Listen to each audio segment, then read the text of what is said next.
Good afternoon, everyone, and welcome to our webinar today. Thank you for joining us as we begin RespectAbility's 5th installment of our 8-part webinar series, including people with disabilities in philanthropy and nonprofits. My name is Lauren Appelbaum, and I'm the Vice President of Communications here at RespectAbility. I'm going to kick off today's webinar about how to ensure a welcoming lexicon and inclusive storytelling. Before we begin, RespectAbility would like to thank 18 of our Equity and Access Series partners, from foundations to nonprofits. We thank all of our partners for their help in promoting the series today. We have about 500 registered participants for today's webinar, and we're thankful for each and every one of you as well.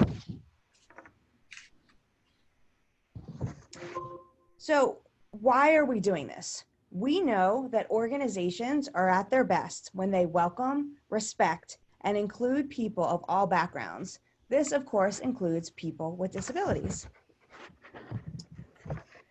People with disabilities can be extremely successful if given the right accommodations and support. For example, Stephen Hawking, Whoopi Goldberg, Richard Branson, and Steve Jobs, to name a few of the people that are, the images are on the screen right now, are all people with disabilities. I want to highlight one of the individuals that we have their headshot up on the screen right now is Greta Thunberg. She was named Times Person of the Year this morning, and she is the youngest person to ever receive that title.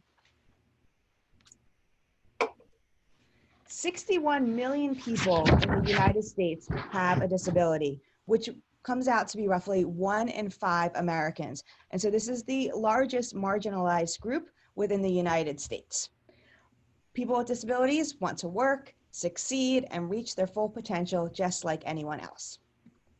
Now, it's important when talking about adults that 1 in 4 adults in America have a disability.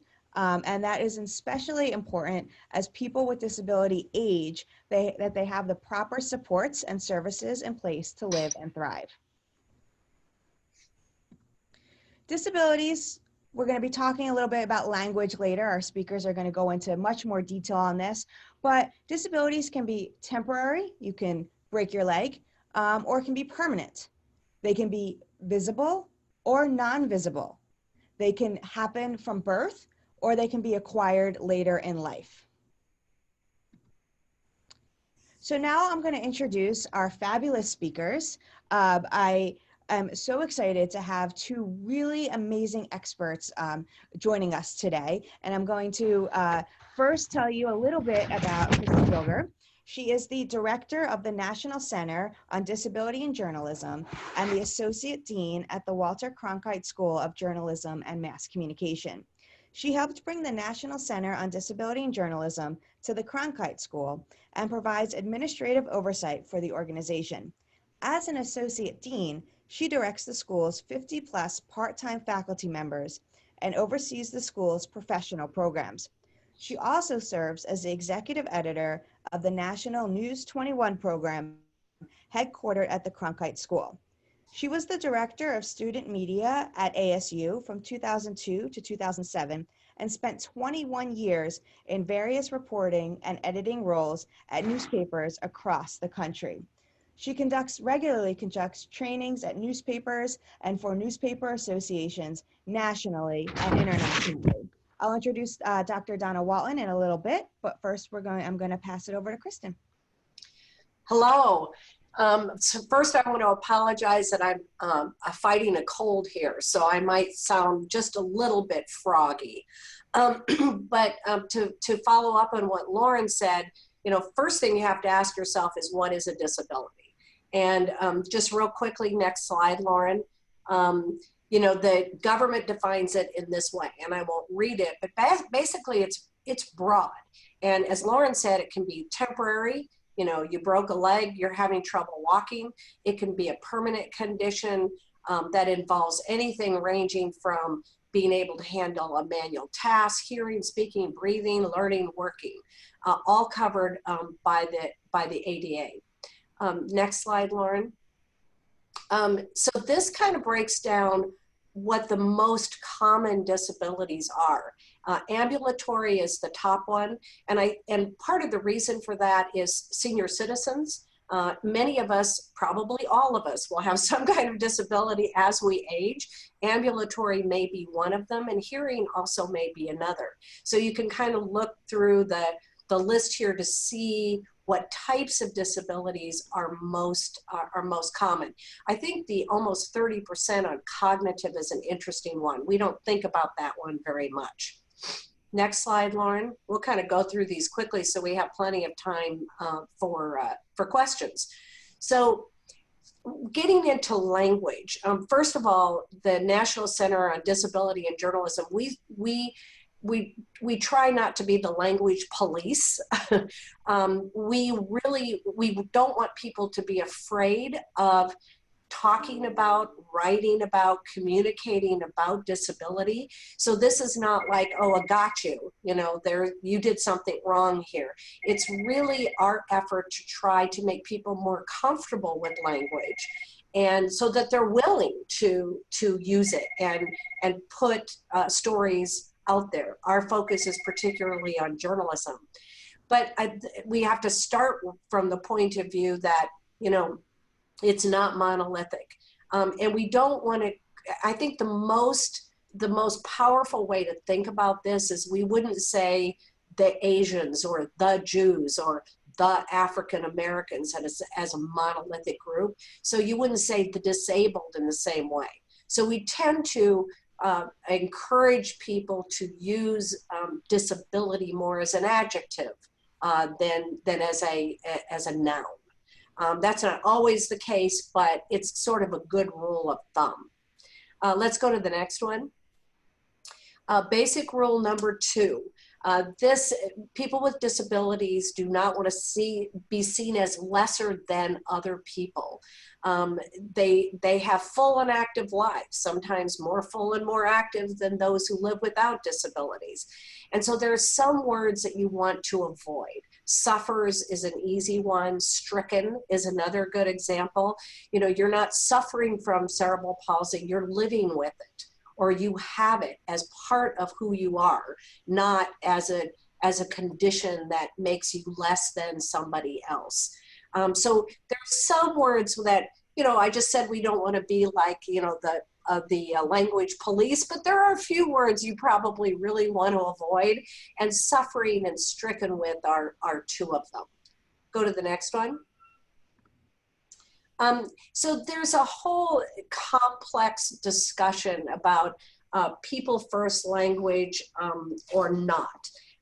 So people first language, basically the idea is that you're putting the person first, followed by whatever the disability condition might be. So you say, an author who lives with a disability, a community activist who lives with epilepsy, for example. So it's putting the person and then the disability. But the idea, the reason behind that is that you want to view people as people first, not being defined entirely by their disability. But this is not a universally agreed upon thing. Within the disability community, there are portions that really want to own the disability in a way, say, no, the disability is so much a part of me that I want that to be the primary definer. So if you go to the next slide, you'll see the identity first language examples. So people within especially the deaf community and the autistic community, many prefer, autistic and deaf as the primary, as the first words, basically. And that's called identity first language.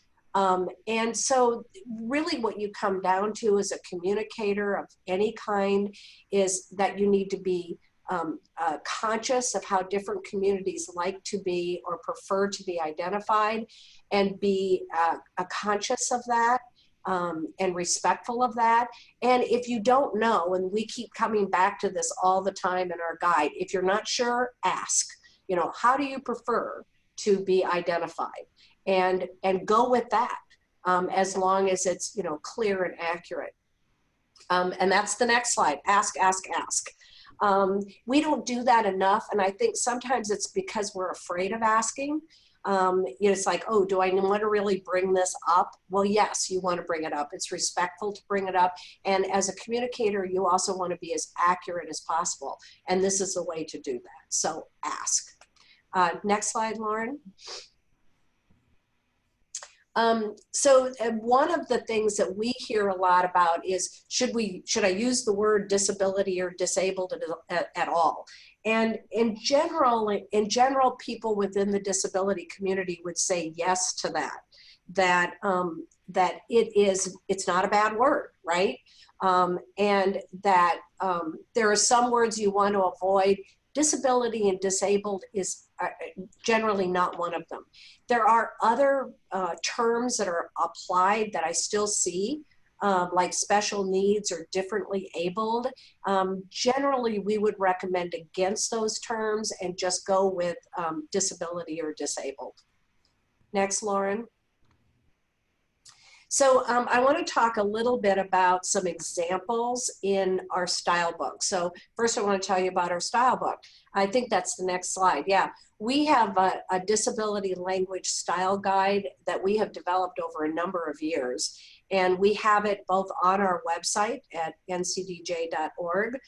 We also have print copies. If anybody wants a nice little, can I show it? I might be able to show it. A nice little handbook. We have this available and I'll ship it out to people. We were able to update our style guide recently and translate it into Spanish. So actually the manual has both Spanish and English terminology. We were able to do this because of a grant from the Ford Foundation, which has been incredibly helpful to us in our work. And so again, I'll ship these out to people who want them. We have mailed these out to news organizations throughout the country, and in the effort to try to help journalists feel more comfortable and guide them as they use language. So in our guide, it's about 100 words and terms. And we're going to go through just a couple of examples to kind of show you what's available. You can do the next slide, Lauren. So here's an example, attention deficit disorder.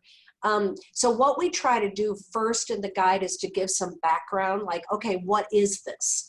And then link often to other resources that give you more information about that particular disorder. This one links to the National Institute of Mental Health. And we acknowledge where there's not 100% agreement on the use of the term. And that may be, that actually is surprisingly common. We just said the disability community is not monolithic. That is also true of disability organizations that advocate on behalf of people with disabilities. They don't always agree on what the terminology should be. So we'll acknowledge that. And then we make our recommendation. Often in this case, we say, and we often say this, that use the terminology only if the information is relevant to the story or if a licensed medical professional has diagnosed the person. Is there a diagnosis? That's because medical language is often misused. It's not, journalists and communicators are sort of guilty of this, of saying, oh, it's this disorder without really knowing that is the medical diagnosis. I want to talk just for a little bit about what that word relevant means. A lot of times we identify disabilities when it's not pertinent to the story or to the piece of information that you're communicating. And I want to give you an example. So if there's a story, and I always approach this from a journalistic perspective, so I hope it's useful to all of you. But if a journalist is doing a story about a community that's complaining about airplane noise over their houses, right? And they interview someone who is using a wheelchair, and that person's complaining about, you know, all these airplanes are flying over my house and it's way too much noise and they need to redirect the flight patterns. Is it relevant that that person is in a wheelchair? Well, the answer, I think, pretty clearly is no. So you don't have to reference that at all. If it's a story about a group of hikers and one of the hikers is blind and that person gets lost and the blindness contributed to what happened, is that relevant to a story? Yeah, that might be relevant. So you always have to ask yourself, you know, is it pertinent and important and relevant to the story that I mentioned the disability at all? And then if I do mention it, have I accurately said what it is? Again, often you just have to ask to get to that accuracy. The third thing that we do in the guide is the last thing is AP style. Some of you may be familiar with the Associated Press style book. This is sort of the Bible of journalists. It is a manual with all kinds of words and phrases and helps guide the what language and words you use for all kinds of things, ranging from street addresses to titles.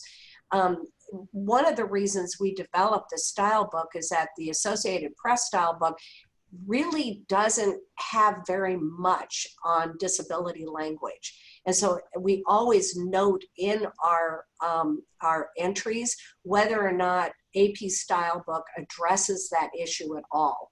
The next example, Lauren, does have an AP style. Can we skip one and then come back to accurate? Yeah, this one. So this is about mental condition references like anxiety disorders and schizophrenia. The AP style book in this case does pretty much agree with what our recommendation is, which is be as specific as possible rather than just saying someone has a mental condition. What does that mean? And so in some cases, the AP style book does reference things that we also reference, but we tend to give more information, links, and some context that AP is not able to do. So Lauren, let's go back one slide about the accuracy issue. So as journalists, we are most concerned about being clear and accurate in all of our language choices. So I love this example of wheelchair bound, which is a phrase I still see. I'm sort of surprised by that. I don't see it nearly as much as I used to, but you still see it pop up in the media. And it's not only sort of disrespectful, and it's actually inaccurate and misleading, you know, because wheelchairs can liberate people, allowing them to move about, and people are not bound to wheelchairs all the time. And so we try to talk to journalists about being accurate about their language choices, and this really resonates with journalists because it's sort of a foundational principle that we operate on. So accuracy is number one importance to us. There along the lines of accuracy, there is some language that is recommended by some organizations and advocacy groups that we do not recommend that journalists use just yet, because another foundational principle for us is that we're clear. And there's some language, and I'll use the example of prelingually deaf. Many people within, you know, the general reading or viewing audiences are not going to understand what that means. So we recommend that a journalist either use a different phrase or explain it, use it and explain it. So there are some times where the language kind of gets ahead of the audience, and journalists have to be sort of that intermediary in terms of explaining what it means or using a different word or phrase to get to the same understanding. Okay, Lauren, let's jump ahead. So there's some other discussions about able-bodied or normal. Again, I don't want to be too prescriptive here, but we do recommend against using terms like able-bodied or normal, because what is normal? Well, that's a really wide range, and in some ways we are normal and we're not normal. I think that's true for all of us. We also recommend avoiding terms like, describing people with disabilities as inspirational or courageous, because that, I don't know, I think of it as using them. It's using them for us to feel better or for us to have a certain emotion, and that's objectifying. And so we really encourage journalists to talk about people with disabilities as they would anybody else. They might be doing something inspirational. Just having the disability is not necessarily inspirational. And so that's something we also try to communicate to our users. Go ahead, Lauren. Thank you so much. I want to say that if you're interested in a hard copy of the style guide, if you email my colleague Eric Asher at erica@respectability.org, he'll compile a list of your names and mailing addresses and then send it over to Kristin's team. So that is erica@respectability.org. I also wanted to mention that there are captions being generated live. A few of you have asked questions about that. You can turn that on at the bottom of your screen. Now, before we go on to our next speaker, I'd love to say a few words about Dr. Donna Walton, who is the author of, it's Eric with a C. Eric with a C. Thank you.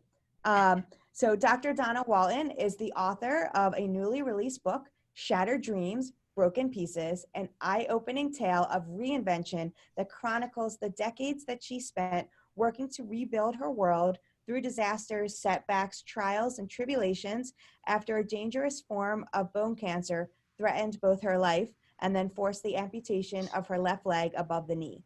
Since then, she went on to found and now is the president of the Divas With Disabilities Project. Dr. Walton, which has got to be the greatest name ever. Yes, I love the name. Dr. Walton has made really an unprecedented impact in both the disability and women of color communities as a hub for thoughtful discussion on issues, self-love, and shaping the perception of what disability looks like by promoting women of color through various media platforms. After Dr. Walton speaks, we will have a chance for people to ask questions to both of our speakers, and you can do so by typing them into the Q&A box, and we will answer them at the end of this webinar. If we don't get to your question during the webinar, don't worry, we'll follow up via email. For now, I would love to turn it over to Donna. Take it away. Thank you. Thank you very much, Lauren. And Kristin, to your point, it's a fabulous name, because the reason why the name Divas was sort of created was to show that diva and disability could coexist in a single person. And we wanted to show that, that when you think of imagery, when you think of the word diva, you want to see that. And people with disabilities, particularly women with disabilities, can absolutely exude diva in their lived experiences. The Divas with Disabilities Project was created out of the need, or I should say it started as a digital campaign, but it was created out of the need to show that more Black women, Black and brown women, could be representative in mass media. There was a lack of, and there still remains a lack of, images of Black and brown women in mass media. So the mission of Divas with Disabilities is to reshape what disability looks like by promoting Black and brown women through various media platforms, particularly through advertising, through film, and in literature, to just see our stories reflected. And that was the primary reason, is to see more women of color reflected in mass media. And doing that, Divas with Disabilities uses itself as a platform to actually promote women with physical disabilities through various media platforms in mass media. Next slide, please.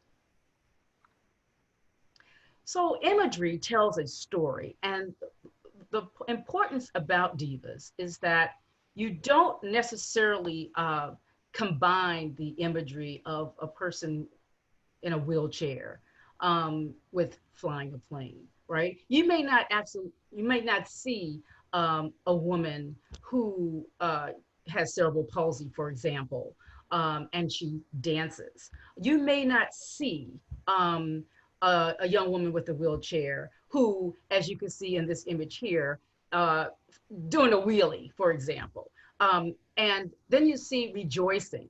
You see these images are reflecting the actual vision of what women themselves see themselves as, empowered, wanting to show that their disability is just does not define them. Is not who they are. It is just a detail or a characteristic by which they live with. And so that's what these images are to basically express. And in organizations and through media, for example, it's very important actually illustrate and highlight positive images such as these when stories are being told or reflected in the mass media. That is very, very important to show that, you know, women with disabilities are varied in their lived experiences and therefore reflect their images as such, in this case as divas. Next slide, please. So this beauty with a twist, and I just wanted to have this visual here, so that it's a newly released book, and I'm stumbling over my words because I just got this orthotic in my mouth, but that's okay. But anyway, excuse me for that. But this is a image of a newly released book by a diva. Her name is Rashira Dobson, and her book is titled Beauty with a Twist. Now, if you just saw the words, and did not see the image, I wonder what you would envision. So if you see the book cover here is a beautiful book. The color is pink and it has beautiful daisies around, frame the word beauty with a twist. Now, I'll give you a hint. This particular individual has facial difference. And so she titled her book Beauty with a Twist to illustrate her story about her living with facial difference. And so I wanted to just show this. It's coming soon, of course, but I wanted to show how, if this particular book was in a classroom, for example, how powerful it could be to illustrate or to tell a story about a woman who has facial difference and is now living her life out loud, positively and empowered. And it doesn't have the connotation that you would think that society, I guess, portrays her as a woman with disfigurement, which is a medical term that we try not to use anymore, but facial difference. Next slide, please. So I gave this, and this slide here just talks about the number of people that are impacted by disability, and African Americans in particular. There are 54 million Americans in the U.S., yet 3.4 million of those Americans are African Americans, live with some form of disability. I focused in on African American disabilities, African Americans with disabilities, and particularly women, because as I mentioned earlier, we're clearly underrepresented in the mass media, clearly represented in employment, don't get the opportunities that other majority races do. And then I guess when you go down the bullets here, Latino women and Hispanics with disabilities follow, women with disabilities in general, and then of course LGBTQ individuals with disabilities. All of these are minority demographics, and they really show that the images, if you really were to go out and look at these images, what image would you really see of a woman with a disability in any of these domains? I wonder what you would actually see. Well, the Divas with Disabilities Project was created just for that particular reason, as I mentioned earlier, to show that women with disabilities come in all fashions, and we're fashionable. You know, we love, we have children, you know, we are women, and we reflect our lives through by the way we dress, by the way we speak. And I think sometimes society is not ready to see African American women in particular be as as brave, if you will. It's be as courageous. I mean, and those terms are used a lot when people are just really living out their lives. And that may feed into the next slide, which talks about inspirational porn. Next slide, please. So this slide does not, but Kristin talked about inspirational porn, and I want to just, yeah, there it is. So this particular image, it just reflects just that. You see this young boy, you know, he has his prosthetic legs on, and he is running a race. Now, someone may say about this picture, this image, oh, he's so great. He's doing such a wonderful job. You know, that in turn is really kind of insulting, because in a way, you know, this individual is living his life. He has a talent and he is expressing himself in that talent. So it's not about that particular entity that he has to be, you know, complimented on. And so when we talk about women with disabilities in particular, and you see one who is fashionably dressed, which these comments are really interesting, you get comments like, oh, you really look good for a person with a disability, or you really look good, you know, I really like that dress, you know, for a woman who has one leg, you know, you really look good with that dress. Or, you know, just focusing on the disability, and it just can't be the person, but it always has to be focused on the disability. And that's something we have to really remove ourselves away from. So inspirational porn is when people with disabilities are called inspirational or brave for doing something as simple as exercising or being invited to a prom. And so in this case, you know, women with disabilities or divas with disabilities are sometimes called inspirational just for living out their lives and being beautiful and sexy, and, you know, being able to dance and have dates and get married. It's sometimes looked upon as we're doing something really extra special, and we really are not. Next slide, please. Or I guess go back to the other slide. Thank you. So the best way to accurately represent people with disabilities, and particularly Black women with disabilities, is to include them in the storytelling process. Because what happens is that when you tell the story, you get to know the total lived experience of individuals. In this particular graphic, there's a story. Each of these individuals has a story to tell. There's one gentleman who sits in a wheelchair. Now, there is many aspects of why he could be sitting in that wheelchair. But I think that that's not really the detail that we want to always emphasize. We want to emphasize the individual, because there's probably many more details about his life that probably never get told, because we want to always focus on the wheelchair. So I guess in saying that is, when we think about telling a story or reporting a story, if you will, you want to be able to express details that are not as significant to the disability, because people with disabilities have a whole range of lived experiences. And like I said, the disability is just one particular detail or characteristic of an individual. Next slide, please. So the book that Lauren, I'm so proud to have here, is Shattered Dreams, Broken Pieces. And it really does chronicle my journey of going through surviving cancer and having an amputation, and that whole experience of how society dealt with me after my amputation. And this was in 1976, when cancer and amputated legs with young girls was not really very seen. It wasn't noticed a lot. So I got a lot of attention. And I still get a lot of attention today, but for different reasons. But this book really talks about, the sort of journey that I walked from 18 years old, and moves up to getting jobs and to going to school, to dating. It just really tells about all that. And the one thing that sort of is taken from this book is that no matter what I accomplish, no matter what I do, my disability seems to always be front and center. And I'm hoping that, one day that it will be that if I'm introduced to someone, that my disability is not an issue.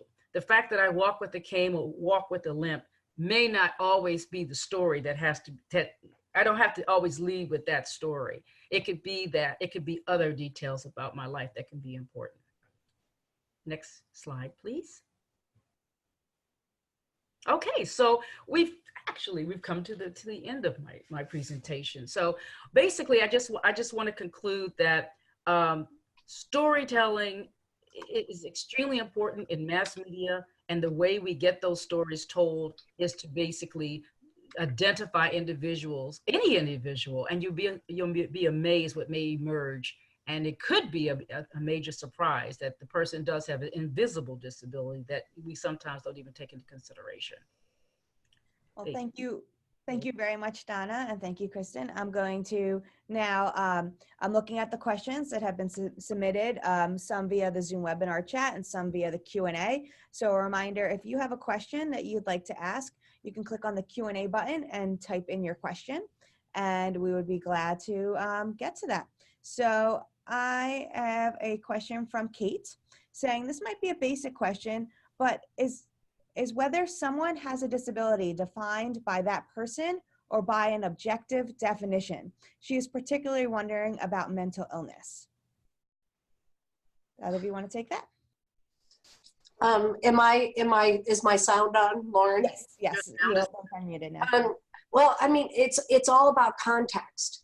I mean, if you're a journalist and you're reporting on a story that involves someone who has a mental disability of some kind or mental challenge of some kind, then the question is that relevant to the story, which is something I mentioned earlier. So so the answer is it depends. And that whether or not it's relevant might be defined by different people. I mean, if it's a crime situation, for example, that might be defined by law enforcement, although you have to question their language choices often and challenge the language choices to see if that is their conclusion or if that's a medical diagnosis, and then be very careful about that. And then sometimes it's going to be up to the person that you're interviewing, the individual, to define that for you. And again, it's about context. You're going to have to weigh each individual situation to try to arrive at, at a good answer to that. Donna, do you have anything to add? I agree. I totally agree. It's very situational in terms of, who wants, some person may not even want to disclose that information. So I totally agree with you that it's the context by which, it's occurring. And if someone was wondering about the numbers that we have, for example, numbers that come from the CDC or from the census, those are self-reported numbers.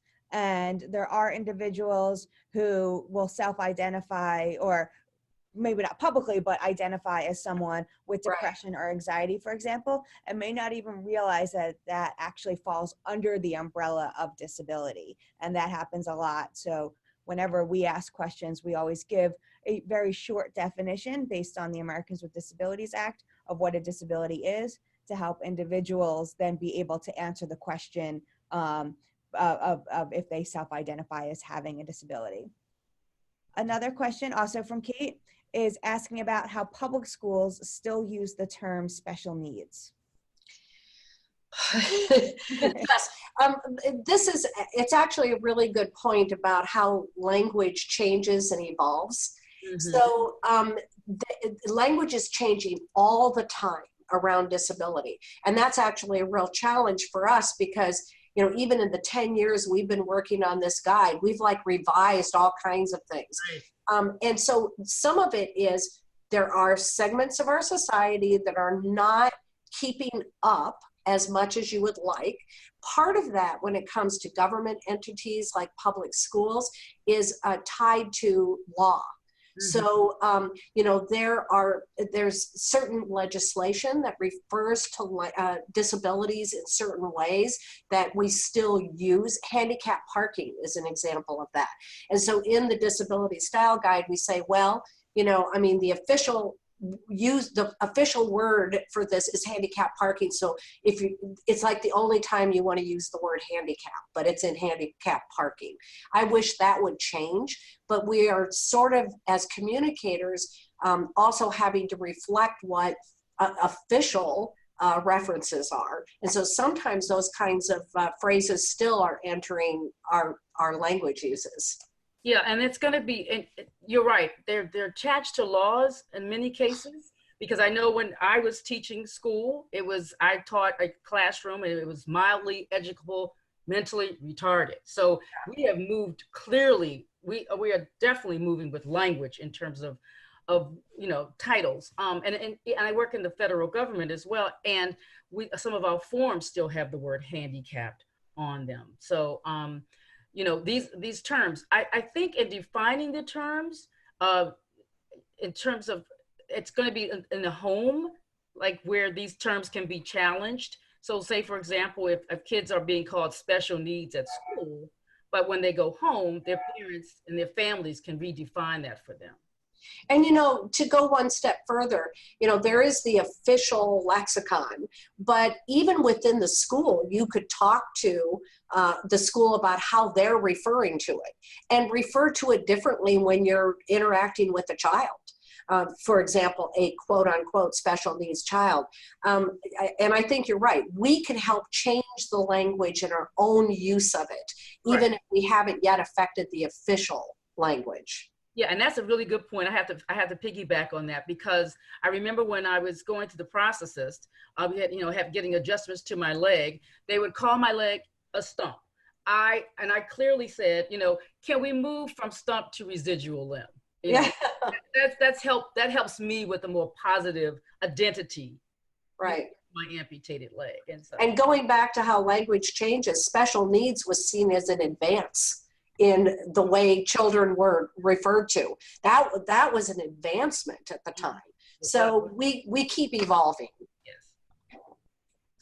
Thank you both very much for a very detailed answer. We have a question from Karen saying, according to our HR paperwork, she knows of an individual who does not identify as having a disability. However, he very clearly has limits to his ability to use his arms, for example, unable to drive.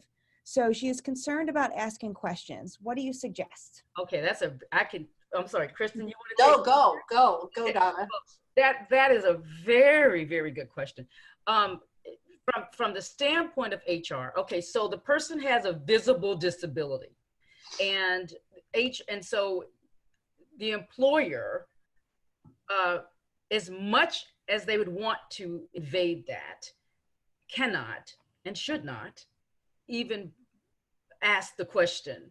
However, if the employer is a supervisor or a manager, and he finds that the individual's performance is not where it should be, then the employer or supervisor in this case could clearly say, I noticed on XY assignment you did a fantastic job. This assignment you didn't do as well. Is there something that I can help you with? Is there an accommodation that you may require?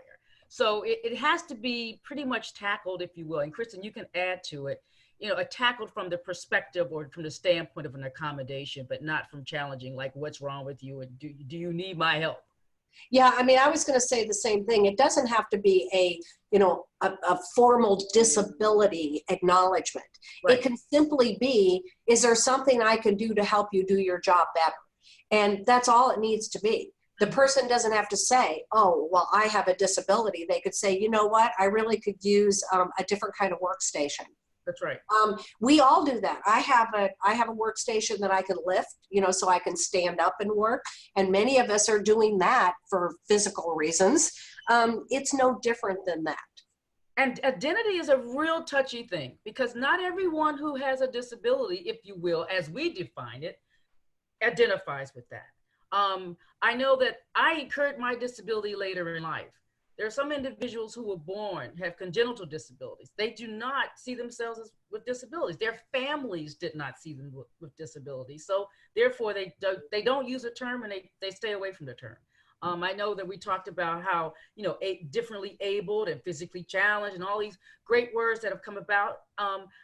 Some individuals use those terms. Those are very appropriate terms for those individuals, because they do not see their children or their family members as disabled. So I think there's a question from Alyssa that is along those lines about What language and terms can we use to be most inclusive of asking for information from people on our demographic forms for collecting information about our community members? We had someone with a disability ask that we use the term diverse abilities instead of disability. What are your thoughts on that term? Well, my answer to that is that a clear question to everybody? I mean, if I saw that on a form, I'm not sure I would know what it means. Mm-hmm. So it has to be about clarity, right? So I think I would ask about accommodation. Do you need any accommodation, which is very clear. Mm-hmm. Diverse ability, I kind of like the term, but it's not common enough now that I think you could use it on a form and have everybody understand what you're talking about. Do you agree, Donna? I totally agree. I give you another example. I don't know if this really applies, but when I, again, going back to the days, I was challenged on, I used to always call myself physically challenged. Oh, I'm physically challenged. I'm physically challenged. And then one day someone challenged me and said, well, you know, if you're physically challenged, then you cannot hold others accountable. Say, for example, if you were to board a bus and the hydraulic stair did not lower, and because they're saying in their minds, well, she's physically challenged, we don't have to do that. You sometimes set yourself up for not being accommodated, and not to push disclosure, but terminology is really important in helping us define ourselves and helping others to define how, you know, they may or may not treat us. And to go along with that, because the questioner said it was specifically for a demographic form, and oftentimes there are specific language that is used when it comes to talking about different races and nationalities, and just like with disability, evolving in terms of sexual orientation and the like. And so thinking about what are the technical terms, and disability is the legal term. It would be appropriate for a demographic form, while recognizing that there are people with disabilities who choose to use different words to describe themselves. I agree with you, Lauren. Yeah. Totally. So we have a question from Owen saying, are there any training resources such as canned presentations that we can refer for larger staff, specifically best practices to engage with people that have autism or related? I know that there is an accreditation program for zoos, theme parks, etc., but the cost is prohibitive for some nonprofits. So are there other accrediting programs for this type of training? Boy, on the NCDJ site, we list disability organizations, and we list some resources. And I'd actually have, I know I know there are some groups related to autism in there, but I don't know if they offer training. But the question's a really good one, because there isn't enough of this kind of training available. Lauren, you might be able to address this. I'm honestly not positive about ones that do accreditation. And I know that individuals have asked us about this webinar series, which we're doing. And as I mentioned at the beginning, this is number 5 of 8, and each webinar focuses on a slightly different aspect of accessibility and inclusion in the realm of nonprofits and foundations. And so this, which we are offering completely free to everyone who wants to join, does not have an official accreditation. However, we are glad to write a letter of completion or something like that, if that could be useful for you in your place of work, if that would be helpful. But I don't know the answer in terms of official accredited programs, but it's something that I can ask around and get back to you, Owen. We have a question specifically for Donna from Elizabeth. Can you say more about what you mean by your last comment about not always having your disability be front and center? How do you get around that? For example, she has a public health and nonprofit background and also happens to be deaf. She is currently working on accessibility for people with disabilities in the arts, so her disability will now be front and center in this work. She recognizes that she has an important skill set in this area and goes back and forth about being recognized as that person with a disability working on this issue. Well, so when I say that I don't want not having my disability front and center, is that doesn't always have to be how I lead with my identity. It is important to my identity, but I don't want that to be the main thing that people focus on. Sometimes I have other skills and other things that are more important than the fact that that I'm an amputee. In your case, that doesn't necessarily have to be as a communication. So basically having interpreters. I mean, to me, it's the diversity of who you are. I think you bring great diversity with your disability. And that's another thing. I think I like to think of myself as being diverse in who I am, and not so much let the disability lead to be the focus. So I think that, when I say front and center, yes, it's visible, it's front and center, but I'm speaking in terms of, I don't want that to have to be my narrative all the time. I don't necessarily want that to only be the focus. I like for the individuals to focus on other things. And I'm leading this wonderful organization with the Divas With Disabilities Project, that I've taught school, that I'm a leader in other areas. So I just think that our other attributes can be brought forth before it's always about the disability leading first. Thank you very much, Donna. We have a question from Wendy, as well as from Alexandra. They both are asking a question. The term self-care was used at the beginning of the presentation. Can we hear a definition of what that means in the context of disabilities?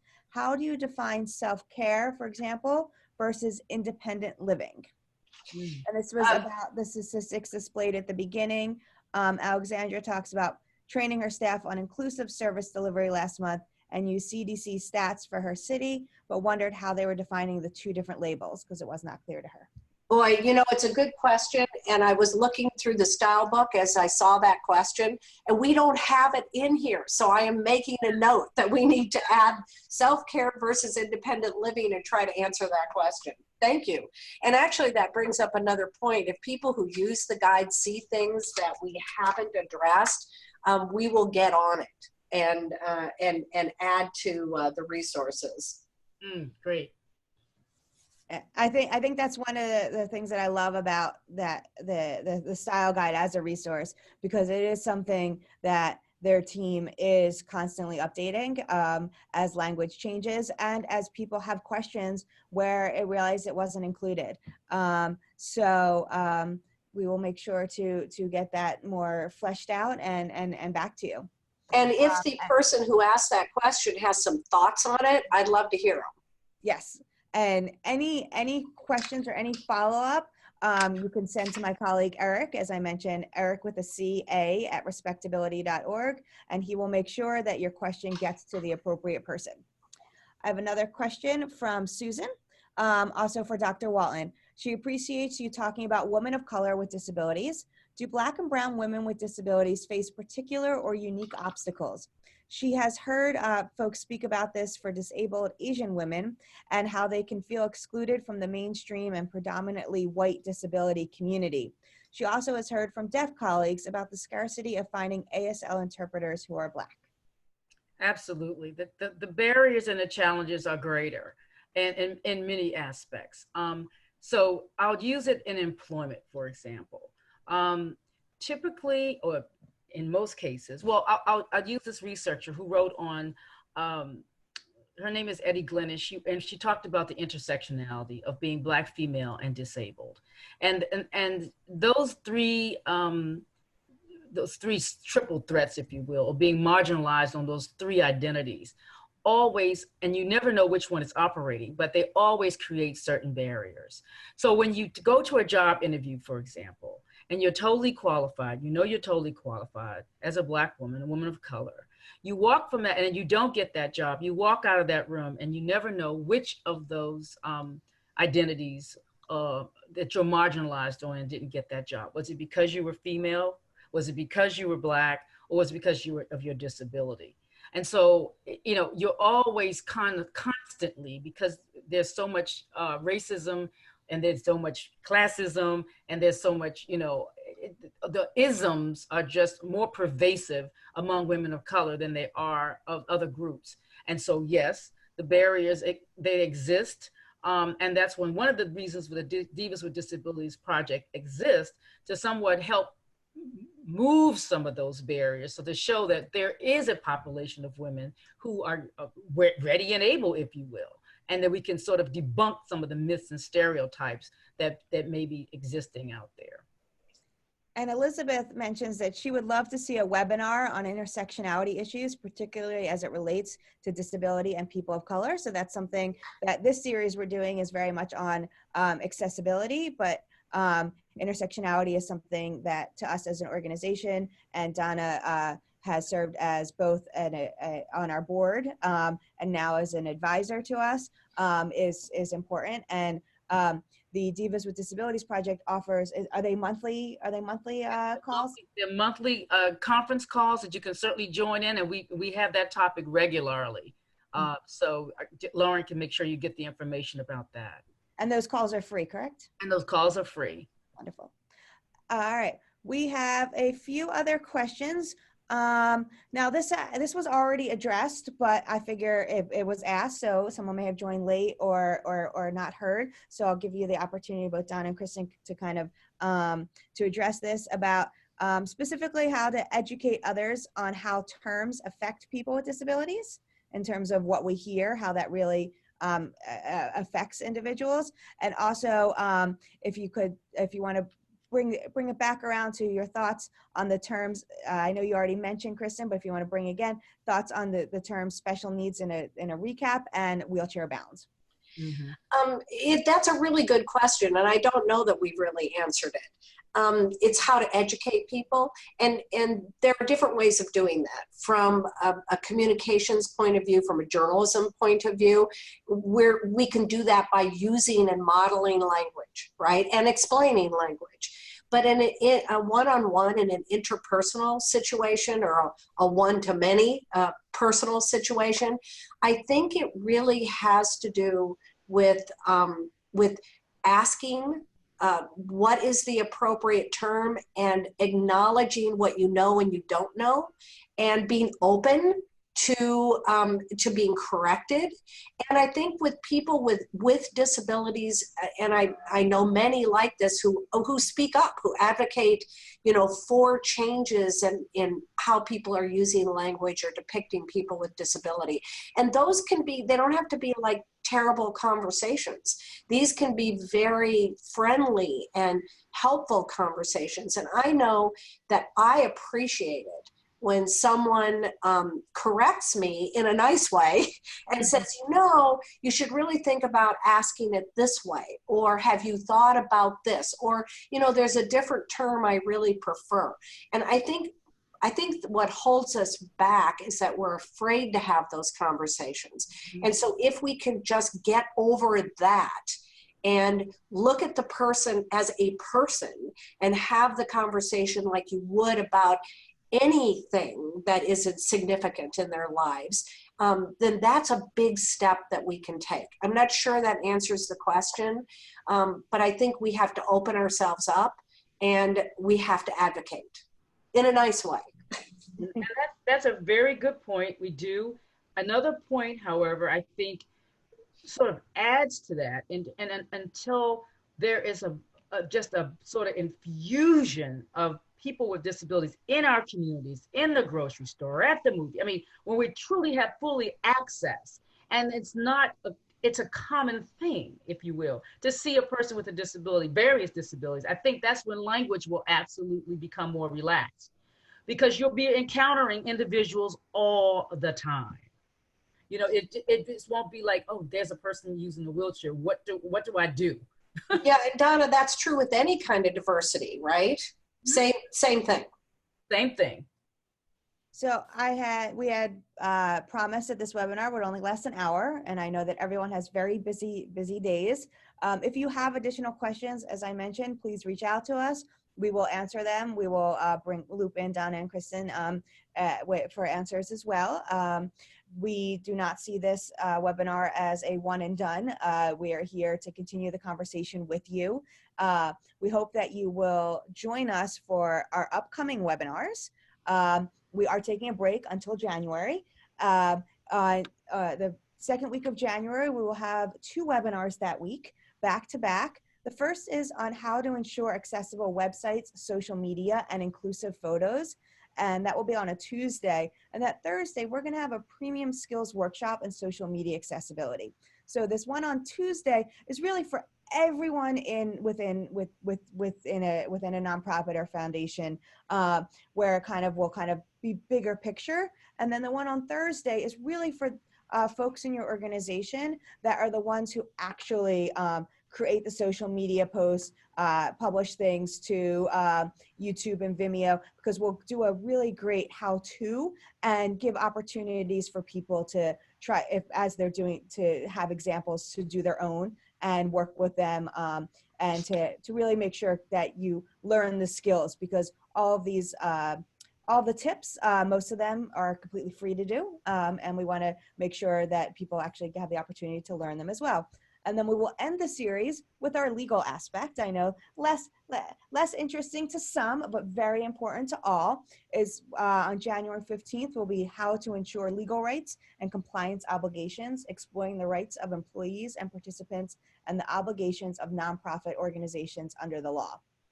All of our webinars, as mentioned before, will be posted online. The PowerPoints, the recordings, and the transcript, and they will be found at respectability.org/accessibility-webinars.